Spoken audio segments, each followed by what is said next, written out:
अब सभी विद्यार्थी ध्यान देंगे, ये इलेक्ट्रोस्टैटिक्स का 3rd लेक्चर है। जो विद्यार्थी मैथमेटिक्स पढ़ना चाहता है इसी चैनल पे आपको भी अवेलेबल है, ठीक है। अभी हम लोग स्टार्ट कर दिए हैं रिलेशन। क्या बाबू? रिलेशन स्टार्ट कर दिए हैं, तो आप लोग रिलेशन को पढ़ सकते हैं, नॉलेज के लिए सब कुछ सही है, समझे। रिलेशन हम स्टार्ट किए। अब हम लोग इलेक्ट्रोस्टैटिक्स के 4th लेक्चर की ओर बढ़ने से पहले थोड़ा सा मैं रिमाइंड करा दूं आप लोगों को। 1 के बाद 10 था, 1 के बाद क्या था 10 के बाद 100 क्या था 100 1 10। नोटिस करना, दिमाग में बैठाना ही नहीं कि तो बकर बकर करते रहे दिन भर। ये मत सोचना कि हम बकर माने बकर खेदवा ही हम। 1 10 100 1 10 100 1000 10,000 100,000 1 million 10 million 100 million ना सुधर मन 100 million के बाद आपको जाएगा 1 million। सही है। 1 million 10 billion 100 billion 1 trillion 10 trillion 100 trillion 1 quadrillion 10 quadrillion। Logic समझना, थोड़ा सा समझना। आपके प्रश्न कहाँ यूज करेगा, प्रश्न है आपका ऑब्जेक्टिव क्वेश्चन है, ध्यान से समझिएगा। यदि किसी वस्तु पर 1 बिलियन इलेक्ट्रॉन थोप दिया जाए, ध्यान देना, यदि किसी वस्तु पर, यदि किसी वस्तु पर, ध्यान देना वाले बच्चे, यदि किसी वस्तु पर 1 बिलियन, 1 बिलियन, बिलियन मतलब ना समझना कि बिलियन प्लस बिलियन, बिलियन हो गया। यदि किसी वस्तु पर 1 बिलियन इलेक्ट्रॉन थोप दिया जाए, थोप दिया जाए, थोप दिया जाए, तब उस पर कितना आवेश उत्पन्न होगा, उत्पन्न होगा, ठीक ना। ये आपका प्रश्न है, ध्यान से समझिएगा सब कोई। थोड़ा सा मैं आपको बता देता हूं। 1 है, 10 है, 100 है, आपका 1000 हुआ, बोलो यस सर। ये हुआ 10,000, ये हुआ 100,000। मेरा हाथ पर नोटिस करना है किस प्रकार से लिख रहे हैं हम। वो सर बाद 1 मिलियन, 3 जीरो यहाँ भी हो जाएगा, 3 जीरो उधर। 1 मिलियन मैंने 10 के पावर 6। 1 मिलियन के बाद 10 मिलियन, 10 मिलियन, 10 मिलियन के बाद 100 मिलियन, यानी जीरो बढ़ा रहे हैं यस सर। 100 मिलियन के बाद 1 बिलियन, 1 बिलियन, तो 1 बिलियन, 1 बिलियन बोले तो 10 के पावर 9, 10 के पावर 9। क्या करना, बिलियन बोले तो 10 के पावर 9 हो जाता है। ध्यान से समझिए, आप लोग पढ़ेंगे 10 लाख 10 करोड़ 10 अरब, 1 अरब को 1 बिलियन भारतीय के लिए। तो आपको सवाल सुनिएगा, ये ऑब्जेक्टिव क्वेश्चन है सेरा। कौन क्वेश्चन है? ऑब्जेक्टिव। ऑब्जेक्टिव क्वेश्चन है, ऑप्शन आपको मिलेगा। फिलहाल मेरे को ऑप्शन याद नहीं है, कितना चीज याद करके मैं ऑप्शन याद नहीं है, लेकिन ध्यान से समझना, मैं इसको सॉल्यूशन करूंगा, अपने आप से ऑप्शन निकलेगा। तो ध्यान देना, एक वस्तु है जिस पर हमको थोप देना है, देना है इलेक्ट्रॉन, कितना देना है 1 बिलियन इलेक्ट्रॉन देना है। इसको 1 बिलियन इलेक्ट्रॉन देना। जरा सोचो कि जब आप इसको 1 बिलियन इलेक्ट्रॉन देंगे तो 1 बिलियन मतलब होता है 10 के पावर 9 इलेक्ट्रॉन। इसको आप 10 के पावर 9 को इलेक्ट्रॉन दे रहे हैं, तो कितना कूलम इस पर आवेश आएगा। ये तो बात सही क्लियर हो गया कि देने से जो इस पर आवेश आएगा वो ऋण आवेश होगा, क्योंकि देने से तो ऋण आवेश उत्पन्न होगा और निकालने से धन आवेश। तो दे रहे हैं तो ऋण आवेश होगा। जब भी 4 गो ऑप्शन रहे और 4 गो ऑप्शन में 2 गो ऑप्शन देखना कि माइनस में रहेगा और 2 गो ऑप्शन प्लस में, तो प्लस वाला को तो सोचना भी नहीं है, सोचेंगे 2 गो पढ़ना, क्योंकि दे रहे हैं तो माइनस का ऑप्शन होगा। अच्छा, 1 बिलियन थोपे से कितना आवेश होगा, तो दिमाग लगाइए। तो किसी वस्तु पर यदि आप ऑब्जेक्टिव जैसा सुनिएगा, 6.25 गुने 10 के ऊपर 18 को इलेक्ट्रॉन यदि दे देंगे तो 1 कूलम आवेश आता था। याद है? याद होगा तो ठीक है, ना है तो कोई दिक्कत नहीं है, समझे। अगर आप 1 इलेक्ट्रॉन उसको देंगे देंगे लोग, तो 1/6.25 गुने 10 के पावर 18 कूलम आएगा आवेश। लेकिन आपको क्या 1 इलेक्ट्रॉन देना है कि 10 के पावर 9 इलेक्ट्रॉन? 10 के पावर 9 इलेक्ट्रॉन देना है तो गुना कर देंगे रे बाबू, इतना हो गया 10 के पावर 18 गुने 10 के पावर 9 कूलम। क्या था? गलती से घूम गया था इलेक्ट्रॉन, लेकिन होगा कुछ चीज, ठीक है। ये देख देख देख देख देख देख कैलकुलेशन देख, 6.2 है, देखो सही विद्यार्थी ध्यान दें कैलकुलेशन पर। 0.30 के नीचे 100 गिरी, 100 गिरी क्यों ने 2 को काटी, 16 क्या हो गया 16। एक 1/600 बच गया है। Yes sir. 10 के पावर 16 ऊपर जाएगा तो माइनस में होगा, माइनस में। 10 के पावर 9 तो पहले से है जी। Yes sir. अब ध्यान देना, थोड़ा सा समझना। मैं क्या करता हूँ, यहाँ से 3 जीरो यहाँ पे ले लेते हैं ताकि थोड़ा 1000 में 625 से भाग देने में मजा मिला। चले तो हम क्या किए भैया, ध्यान देना। 1000/625 गुणे 10 के पावर माइनस 16 गुणे 10 के पावर 6 बचेगा ना सर। भाग दोगे ना, भाग दो इसको तो 1.6 जाएगा। भाग 1 पॉइंट कितना जाएगा देख लीजिए। अच्छा अब गुणे 10 के पावर कितना जाएगा माइनस, बोलो। Yes sir. इतना कूलम आवेश आ जाएगा, इस पर इतना कूलम आवेश आएगा। लेकिन ऐसा ही ऑप्शन रहेगा प्लसों में माइनसों में, लेकिन माइनस वाला में टिक ऑफ करना है। ये माइनस हम बाहर से लगाए हैं, सॉल्व करने के बाद माइनस नहीं मिलेगा, हम बाहर से लगाए। क्यों? क्योंकि आप थोप रहे हैं इसलिए माइनस लगा रहे हैं। ठीक है, इस तरीका से प्रश्न आवेगा, बना देगा। यदि किसी वस्तु पर 1 बिलियन थोप दे, चाहे 2 बिलियन थोप दे, चाहे 2 को थोप दे, हम निकाल लेंगे। अब देखो सेकंड कॉन्सेप्ट वाला जो है, ध्यान दें, हम एक और क्वेश्चन इस टाइप से लेंगे तो तुमने एकदम ध्यान से रखना कि इसको सोल्व करने के बाद 1.6 आता है।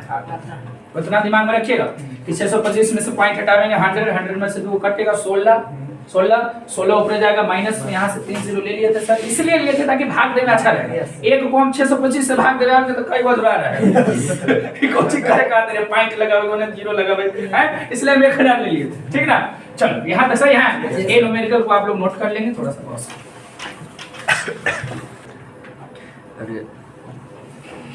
हो गया, ध्यान देना। ये आपका प्रश्न है। इसी टाइप से प्रश्न अगर यहाँ 10 के पावर 15 दे दे या जो भी दे दे, आप काम कर सकती है। इलेक्ट्रॉन थोपने की बात करें, आपका रिजल्ट पॉजिटिव ही आएगा, लेकिन ऑप्शंस में आपको माइनस साइन दे करके टिक ऑफ करना है। ठीक है। Yes sir. अच्छा अब इतने इलेक्ट्रॉन निकाल लेते तो निकाल भी लेते तो इतना ही आवेश आता, लेकिन क्या में आता। ठीक है। अच्छा एक वो सवाल जो है बहुत ही लाजवाब है, ध्यान से देखना वो सवाल।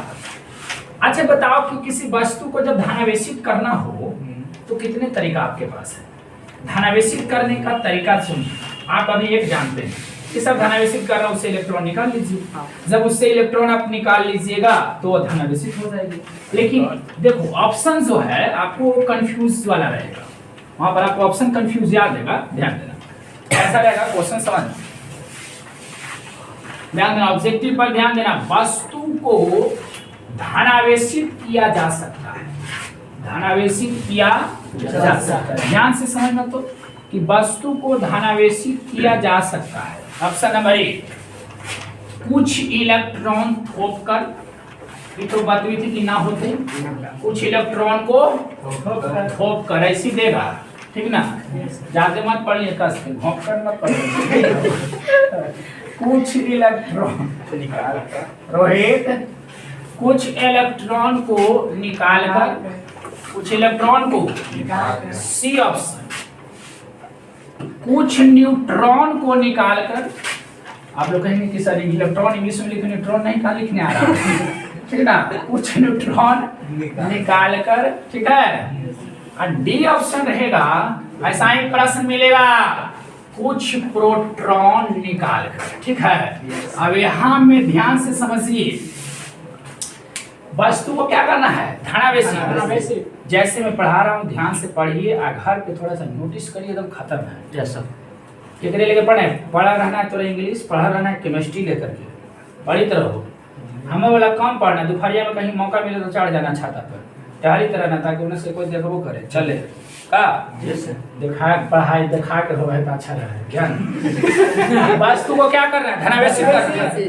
तो ये तो नहीं जानते हैं कि इलेक्ट्रॉन निकाल के लिए। अच्छा ये तो होवे नहीं करेगा, पॉसिबल है। इलेक्ट्रॉन थोपे से परिणावेशित हो जाता है। न्यूट्रॉन तो किनारे है, न्यूट्रॉन तो किनारे तो सोचने नहीं है। न्यूट्रॉन पर कोई आवेश होता है, कुछ न्यूट्रॉन निकाल कर होगा। न्यूट्रॉन पर तो कोई आवेश नहीं होता है, निकाल दे चाहे थोप दे, हमरा थोड़ा सा कौन फर्क, थोड़ा सा डाउट एकरा पर है कि प्रोटॉन निकाल कर ली, यही दो में से देखरे मारबे आप कल गोटी होगा सर 5 डी वाला, ये होगा कुछ इलेक्ट्रॉन निकाल कर इधर कोई दिक्कत ना, वैसे मिस्टेक हो गई तो नहीं सब समझ हूं। ये वाला होगा, ये वाला तो होने के लग रहा है, ये तो होगा नहीं कभी, थोपे के बाद फिर इनवेस्टित हो जाएगा। यही और डी बी और डी में थोड़ा सा बात है। तो देखो आज के बाद ऐसा होबे न करेगा, बात ध्यान दीजिए।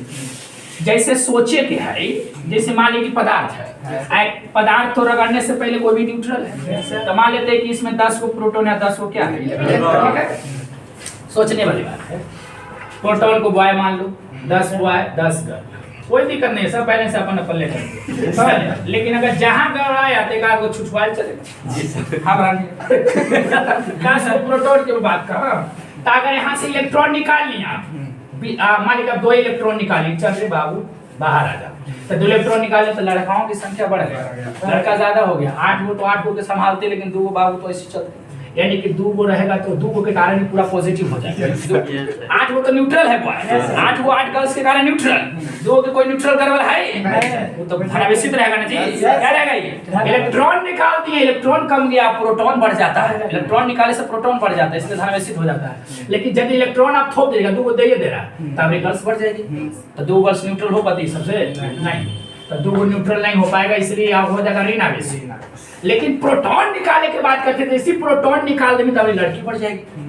प्रोटॉन निकाल देगा, मान लीजिए 2 प्रोटॉन यहाँ से निकाल दिया, तो 8 गो प्रोटॉन हो गया, 10 गो इलेक्ट्रॉन है, अभी लड़कियों की संख्या ज्यादा है, फिर भी तो ऋणावेशित है। जैसे प्रोटॉन निकाला तो इलेक्ट्रॉन बढ़ा कि नहीं बढ़ा, इलेक्ट्रॉन बढ़ा तो ऋणावेशित है कि धनावेशित, ऋणावेशित। तो सोचो कि प्रोटॉन निकाला, तो जैसे प्रोटॉन निकालेंगे इलेक्ट्रॉन बढ़ा रहेगा, तो बता प्रोटॉन निकालने से इलेक्ट्रॉन बढ़ जाती है, तो बढ़ जाती है तो ऋणावेशित होगा कि धनावेशित, ऋणावेशित होगा। ये भी गलत हो जाएगा, आपका कौन है, ये सही है, क्योंकि इलेक्ट्रॉन थोपने के काम हो सकते हैं, निकालने के कुछ हो सकता है, थोपने से तो क्लियर है। प्रोटॉन से भी रिलेटेड क्वेश्चन है ना, तो आपको कंफ्यूज नहीं होना, ठीक है। अगला प्रश्न देखिए, अल्फा कण पर आवेश होता है, अल्फा कण पर ध्यान दीजिए, अल्फा कण पर आवेश होता है, पूरी तरह से ध्यान दीजिए। ऑब्जेक्टिव अभी ऐसे कर रहे हैं, ऑब्जेक्टिव इस टाइप से होता है, ऑब्जेक्टिव पर टाइम दिया जाता है। अगर घर पर पढ़ेंगे गेस पेपर लेकर के मॉडल पेपर जो लास्ट में लेकर रटता है, तो खाली रटता है, तो बस तो धनावेशित किया जाता है, इलेक्ट्रॉन निकाल कर अगर कुछ और दे देते करके जो निकाल कर होता है ना, यस सर, घबरा जाएगा ससुरा। यहाँ पढ़ने के समय में तू गाड़े पर बैठा आया, निकाल कर सब काम तो निकाल ही को जी सर, थोड़ा सा समझना। अब आपको थोड़ा सा अल्फा कण पर आवेश होता है, सबसे पहले समझिए कि अल्फा कण किसको कहते हैं ना। तो अल्फा कण जो कहते हैं बउआ हीलियम आयन को, हीलियम आइटम को नहीं, हीलियम आयन +2 जाएगा, हीलियम आयन को अल्फा कण कहते हैं। तब बताओ, सुनो सुनो सुनो सुनो, अगर हम बोलें कि हीलियम जो आइटम है इस पर कितना चार्ज है, तो 0 सर, एटम तो न्यूट्रल होता है, कोई चार्ज होगा एटम पर, कोई सोडियम एटम पर कितना चार्ज 0, लेकिन हीलियम आयन पे तो चार्ज होगा, कितना चार्ज होगा यही पूछता है। हीलियम आयन मतलब अल्फा कण पर आवेश होगा, तो अल्फा कण मतलब हीलियम आयन, हीलियम आयन, तो हीलियम आयन पर कितना आवेश होगा, तो ये समझो, इन 2 गो इलेक्ट्रॉन को लॉस कर दे, अगर पास इलेक्ट्रॉन नहीं है, आखिर प्लस कब किसी एटम के ऊपर प्लस कब आता है, जब इलेक्ट्रॉन लॉस करता है। इस पर 2 प्लस, इसका मतलब 2 इलेक्ट्रॉन लॉस किया। तो थोड़ा पता होना चाहिए कि हीलियम के न्यूक्लियस है, हीलियम का परमाणु संख्या 2 होता है, 2 होता है कि नहीं होता है, इसका मतलब इसके ऑर्बिट में 2 गो इलेक्ट्रॉन है, और नाभिक में क्या प्रोटॉन होगा, 2 गो प्रोटॉन होगा हीलियम एटम में। इलेक्ट्रॉन कोई लॉस कर दिया तो बाकी बचा प्रोटॉन है ना, इलेक्ट्रॉन तो है नहीं हीलियम आयन में, है प्रोटॉन, तब उसको कहते हैं कि अल्फा कण होता है धनावेशी, ऋणावेशी, उदासीन, इनमें से कोई नहीं। तो जाहिर सी बात है कि अल्फा कण हीलियम आयन को बोलते हैं। हीलियम आयन कहने का मतलब इलेक्ट्रॉन नहीं है, तो सिर्फ प्रोटॉन है, तो प्रोटॉन धनावेशित होता है, इसलिए अल्फा कण में धनावेशित होगा। लेकिन कितना आवेश होगा ये सवाल है, 2 बन गया से क्वेश्चन। अल्फा कण होता है धनावेशित, अब अगला है कि अल्फा कण पर होता कितना आवेश है। तो जरा सा सोचिए सर देवी लोगन, इलेक्ट्रॉन तो है नहीं, प्रोटॉन है, क्या वो है, एक प्रोटॉन पर आवेश होता है 1.6 × 10⁻⁻⁹, 2 पर होती 32 गुना, इतना हो जाएगा। चलो क्लियर है, सवाल करके देगा कि अल्फा कण पर आवेश होता है तो 3.2 × 10⁻⁻⁹, क्लियर है? Yes, sir. सवाल रहेगा बाबू, ऑप्शन रहेगा, देखना है, ये नहीं कि माइनसों में चिपका दी है, माइनस में कभी नहीं होगा, ऋण आवेशी तो पता नहीं ये क्या होता है, धनावेशी। सही है? Yes, sir. अगला क्वेश्चन जो है वो करंट थोड़ा है वाला, ध्यान देना। हाँ, अगला क्वेश्चन थोड़ा सा ध्यान देना, थोड़ा थोड़ा लबलबा के मार दो। ये तो सही है, कोई दिक्कत नहीं है। मैं आपको ऑब्जेक्टिव करवा रहा हूँ, भरपूर कराऊंगा, सब्जेक्टिव भी होगा। सब्जेक्टिव थोड़ा सा मैं बोल रहा हूँ ना, फर्स्ट चैप्टर में इलेक्ट्रोस्टैटिक्स के सिर्फ फर्स्ट चैप्टर में प्रॉब्लम झेलना पड़ता है, क्योंकि एकरा में इतने न्यूमेरिकल है ना, और न्यूमेरिकल अगर ना किया जाए तो अगला चैप्टर कंफ्यूज, इसलिए न्यूमेरिकल कर लें, वो ऐसा होबे ना करे। ध्यान देना, थोड़ा सा मैसेज कर देता कोई विद्यार्थी 12th वाले के लिए कि 10 क्लास है, तब कैसे मैसेज, अगर आ जाता है तो पढ़ा देंगे, ना आएगा तो कोई दिक्कत है का? ग्रुप में है ना एडमिन ना है, हाँ सर एडमिन से कर देगा, तुम तो करिए दे, एडमिन हमारे सेटिंग ना है, सब कर सकता है। ध्यान कोच मैसेज करना बोल दो कि 12th क्लास 10 बजे से है, ठीक है? चलिए अगला क्वेश्चन ध्यान से समझ, ठीक है? यहाँ तक अब इसको तो आप लोग नोट करेंगे ना, लेकिन थोड़ा सा क्वेश्चन जो मैं आप लोग को देने वाला हूँ वो क्वेश्चन पर विचार करें। सही विद्यार्थी लगे रहेंगे, ध्यान देना। ये वो अभी हुआ है क्वेश्चन, 3 होगी, 2 3 हो, क्या करिएगा, टाइम तो मरेगा ना बउआ। क्वेश्चन समझिए सब लोग, बाले बच्चे, इस सब्जेक्टिव क्वेश्चन है, ऑब्जेक्टिव बना के भी देख सकता है, बिहार बोर्ड इज द पगला बोर्ड, कुछ भी कर सकता है। 100 ग्राम जल में, 100 ग्राम जल में, जल बोले तेज तो 100 ग्राम जल में इलेक्ट्रॉन तथा प्रोटॉन की संख्या ज्ञात करें। इलेक्ट्रॉन तथा प्रोटॉन की संख्या ज्ञात करें। के वो क्रम इलेक्ट्रॉन होगा, के वो क्या होगा, प्रोटॉन। इलेक्ट्रॉन की संख्या एकदम लॉजिकली, टेंशन नहीं लेना है, लॉजिकली काम करेंगे हम लोग। सॉल्यूशन का लगे तो नहीं तैयार है ना, हमारा तन सर्व याद है, ध्यान सॉल्यूशन करें, ध्यान पूरी बात समझिए। 100 ग्राम जल है, वहां पर दे सकता है, आप भारत में देखिएगा तो कुछ 250 ग्राम लिया है, 250 ग्राम जल, 250 ग्राम तो और ज्यादा ना होगी बाबू, कोई दिक्कत, हम 100 ग्राम ले रहे हैं, 250 ग्राम देगा तो 250 ग्राम का पर काम करेंगे, ठीक ना? ध्यान से समझना, ध्यान से समझना।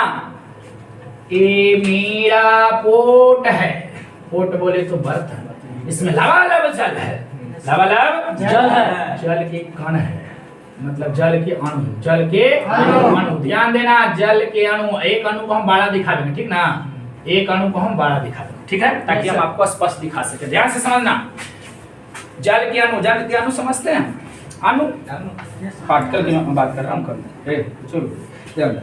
अब थोड़ा सा विचार कीजिए कि जल की 100 ग्राम जल में, 100 ग्राम जल में, सबसे पहले तो हम ये पकड़ेंगे कि 100 ग्राम जल है, मान लेते हैं कि 100 ग्राम है, तो 100 ग्राम जल में ऐसा अणु है, पहले ही पता करते हैं, लॉजिक समझिए। सबसे पहले पता करते हैं कि 100 ग्राम जल में गोलका के वो है, माने अणु के वो है। तो ध्यान देना, पूरी बात समझिएगा। चूंकि जल का आणविक द्रव्यमान कितना होता है, मोलकुलर मास, आणविक द्रव्यमान मोलकुलर मास 18 ग्राम, जल का मोलकुलर मास मतलब आणविक द्रव्यमान 18 ग्राम होगा। तो देखिए ना, कैसे निकालते हैं आप लोग, निकालते हो ना, H2 तो ये हो गया 16 ग्रुप हाइड्रोजन, तो 18 ग्राम हुआ कि नहीं? तो जल का हो गया आणविक द्रव्यमान 18 ग्राम, जल का मोलकुलर मास कितना हो गया, 18 ग्राम। अब जरा सा समझेंगे, 18 ग्राम जो हम आपको मोल कॉन्सेप्ट हम पढ़ाए थे, हमको याद है, दुनिया पढ़ाया चाहे यहाँ पढ़ाए थे, मैं आपको बताया था कि बउआ आप क्या करे थे कि हम बोले थे कि बालू है कहीं पे रखा हुआ, और उस बालू में से आप वहां से 1 ग्राम बालू उठाओ, 1 ग्राम, और 1 ग्राम बालू में बालू के कण को तुम गिनो तो 6.022 × 10⁻23 कण मिलेगा, उसी को एवोगाड्रो नंबर बोले थे, याद होगा। तो समझना है क्या कि H2O का मोलकुलर मास इतना होता है 18 ग्राम, इसी को आपको समझना है 1 ग्राम, इसी को आप मान लेंगे, इसी को मान लेंगे आप 1 ग्राम जल, 1 ग्राम जल, इसी को मान लेंगे आप। तो जरा सा सोचो, इसी को 1 ग्राम मान लेंगे, तो बताओ कि 18 ग्राम को हमें ग्राम मानना है, तो 18 ग्राम, ध्यान देना, कोई भी चीज दिया हुआ हो उसका जो मोलकुलर मास निकल के आएगा वो समझो कि 1 ग्राम के बराबर समझो, उसको मान लो। तो 18 ग्राम जल में जल के कितने अणु होंगे? तो 6.022 यानी 2 लेते हैं 10⁻23 अणु होंगे। मतलब हम सबसे पहले जल का मोलेकुलर मास निकाला 18 ग्राम, इसको हम 1 ग्राम मान लिए, 1 ग्राम जल के कण, और 1 ग्राम हम निकाले थे बलुआ, 1 ग्राम बालू यहाँ से उठाए हैं, बालू के कण था इतना। तो उसी प्रकार से मिलिए 18 ग्राम को 1 ग्राम माना, तो 18 ग्राम जल में इसका मोलेकुलर मास था इतना, 18 ग्राम जल में इतना अणु है जल के। लेकिन 1 ग्राम जल अगर आपके पास होता तो हो जाता 6.02 उन्हें 10⁻23 बटा 18 अणु होता, जल के अणु होता कि नहीं होता? इतना अणु होता। लेकिन 1 ग्राम जल है कि 100 ग्राम जल है? 100 ग्राम जल है, इसलिए 100 ग्राम जल में जो मिलेगा 6.02 गुणे बटा में 18 और 10⁻23 गुना 100 से गुना ना, यानी कि हो गया आपका 6.02 बटा में 18 गुणे 10 के पावर कितना? 25। 10 के पावर कितना हो जाएगा? 25 हो जाएगा। ध्यान से समझिएगा। अब हम लोग क्या करेंगे, पूरी बात समझिएगा। 10 के पावर 25 हो गया, मतलब इतना अणु हो गया, इतना अणु इतना निकला।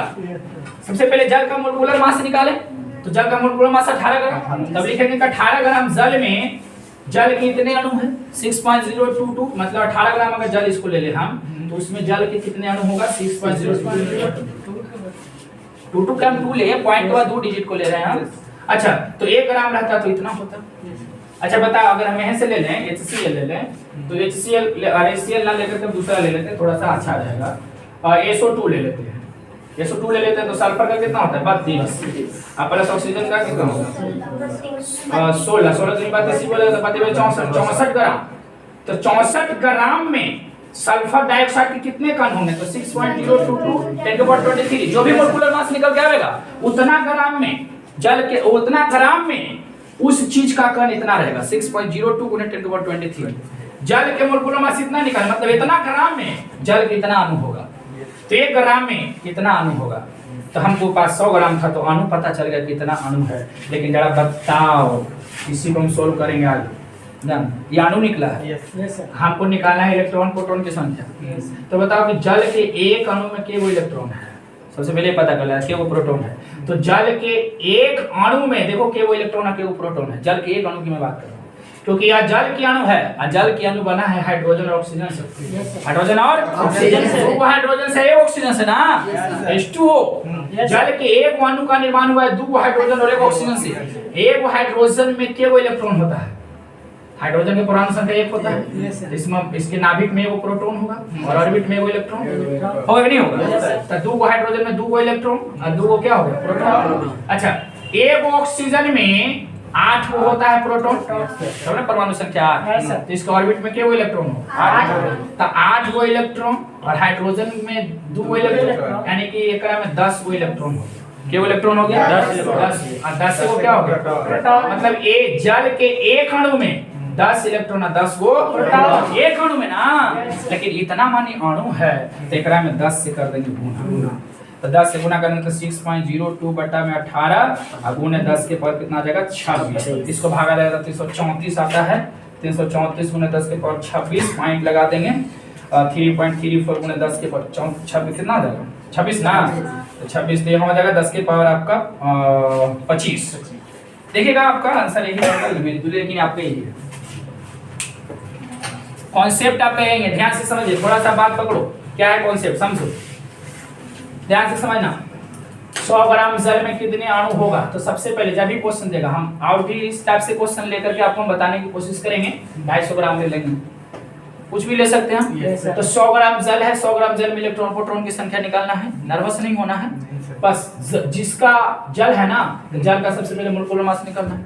HCl ले लेते हैं, HCl का मोलेकुलर मास निकालते हैं, और जितना आएगा मोलेकुलर मास उसको हम 1 ग्राम मानते हैं, या उसको जो भी मानो ना मानो 1 ग्राम, कहीं कंफ्यूज कर दे रहा है तो नहीं। 18 ग्राम दे में ग्राम कैसे मान ले होता है, मत मान रहे। 18 ग्राम में इतना होगा 6.02 गुणे 10 के पावर 20, 1 ग्राम में इतना होगा चुका चुकी से।